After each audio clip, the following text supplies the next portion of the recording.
ya taarifa hizi za ndani kutoka Tanzania ITV. Tunazileta moja kwa moja kutoka hapa Mbeya, Tanzania. Ikiwa wewe ni mgeni na hauja subscribe katika channel yetu ya Tanzania ITV, chukua sekunde moja tu, nyeza patoni ya subscribe, washa kengele ili kuendelea kupata taarifa hizi kemkem kila wakati. Cha muhimu cha kuzingatia, bonyeza alama ya like na karibu. Wakenya wameamua na kutoa vitisho za kumwondoa Samia Suluhu Hassan hapa Tanzania, Ikulu Chamwino. Kivipi? Maandamano sasa hivi tunapoenda hewani, maandamano makali yametanda katika taifa jirani la Kenya kuelekea Ikulu ya Tanzania ili kumvamia Samia Suluhu Hassan. Kivipi? Kulingana na Wakenya, kuna heshima ambayo wameweza kukosewa na Samia Suluhu Hassan. Siku ya Jumanne, Samia alionekana akizungumza wazi hadharani wakati rais wa taifa jirani la Kenya alifika hapa Tanzania, Ruto, akakiri ya kwamba vijana wa Gen Z wanastahili kupigwa mikwaju ili wasije wakaharibu mataifa haya mawili, Kenya na Tanzania.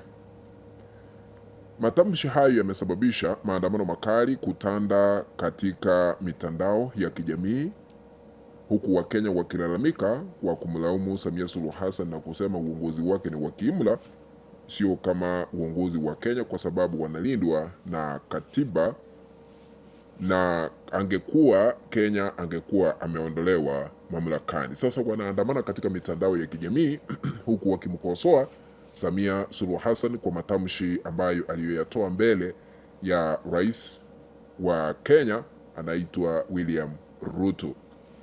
Hao wa Kenya katika mitandao ya kijamii wanapoendelea na maandamano hayo, wamesema ya kwamba wasije wakamdanganya ama Suluhu asije akamdanganya rais Ruto kwa kumwambia afanya hayo kule Kenya, kwa sababu kulingana na sheria za Kenya, rais wao ni mfanyikazi, sio mkubwa wao, ni mfanyikazi wao, kwa sababu wao ndio wanamchagua na hawezi kujichagua vile Suluhu amejichagua hapa Tanzania. Wakenya wanaandamana kwa kusema ya kwamba hawaogopi rais wao, ila tu wanamheshimu kama amri jeshi mkuu, lakini sio kumwogopa vile Samia anaogopwa hapa Tanzania kwa kutumia vikosi na vyombo vya dola kuwakatakata watu hapa Tanzania na kuwateka nyara. Tena wameandamana kwa kusema ya kwamba kitu wanaogopa tena ni nyuki, wala sio uongozi, kwa sababu uongozi wao ndio wanaelewa mambo ya uongozi wakati ama kupitia uchaguzi. Najua Samia Suluhu Hassan ni kiongozi wa kiimla.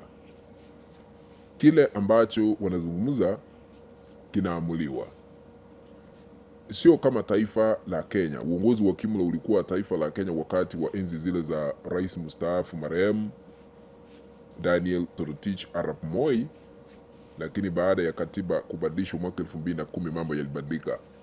Na hapa Tanzania hata ukitangazwa wewe ndiye mshindi, hata mtu akuja atangaze Tanzania ITV ni mshindi wa kiti cha urais, hamna yeyote ambaye atapinga, hamna mahakama utaenda, vile Samia aliamua kujichagua, akatangazwa na tume ya uchaguzi, akaapishwa chini ya ulinzi mkali wa kijeshi. Wa Tanzania wa kawaida sisi hatukuruhusiwa kuhudhuria uapisho wake katika uwanja wa kijeshi chini ya ulinzi wa kijeshi, kumaanisha yeye ndiye aliweza kujikalisha Ikulu.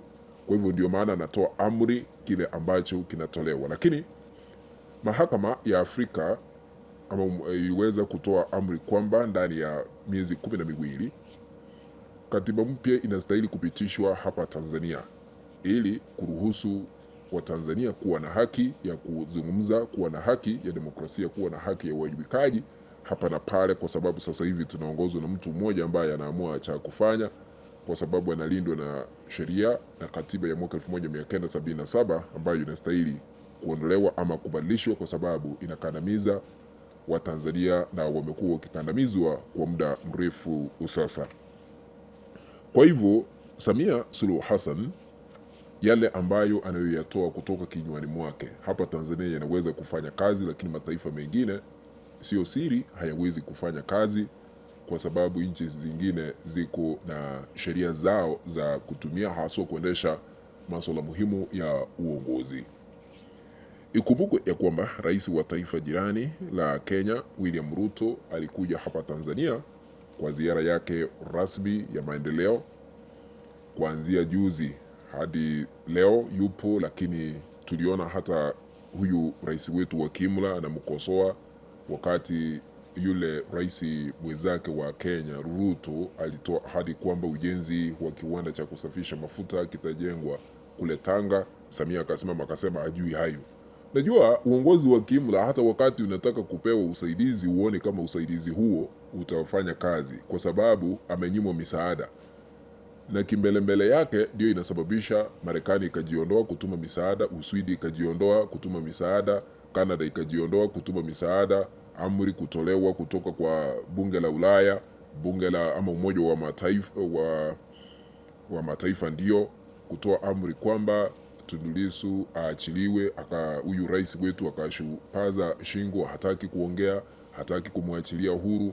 Yani kila kitu anapinga, anamdhalilisha rais mwenzake kwamba mimi sijui hayo, unazungumzia mambo ya Tanga. Hata Ruto huyu mgeni wetu hapa Tanzania alisema kwamba angejua kama Samia angekerwa, angetangaza ujenzi wa kiwanda hicho kule kwao Mombasa, wala sio Tanga Tanzania, kwa sababu rais huyu ni kama haelewi masuala ya maendeleo, haelewi masuala muhimu ambayo yatatoa usaidizi kwa wananchi, kwa sababu kiwanda hiki kingetengenezwa huenda kiketoa usaidizi, ajira kwa vijana hapa Tanzania. Lakini Samia yeye kazi yake ni kupinga kila kitu, anataka afanye peke yake pasipoambiwa, afanye kulingana na nguvu zile ambazo ako nazo. Ndio maana akatuambia ya kwamba yeye ashiki mtu mwenye anahusika kwa rushwa, ila tu anatajwa ili aone aibu. Mambo ya rushwa yeye haoni vile atayashughulikia, lakini kama ni mataifa mengine unashikwa tu unanyongwa ukihusika na mambo ya ufisadi. Yeye akisema usimamizi wote wa taasisi za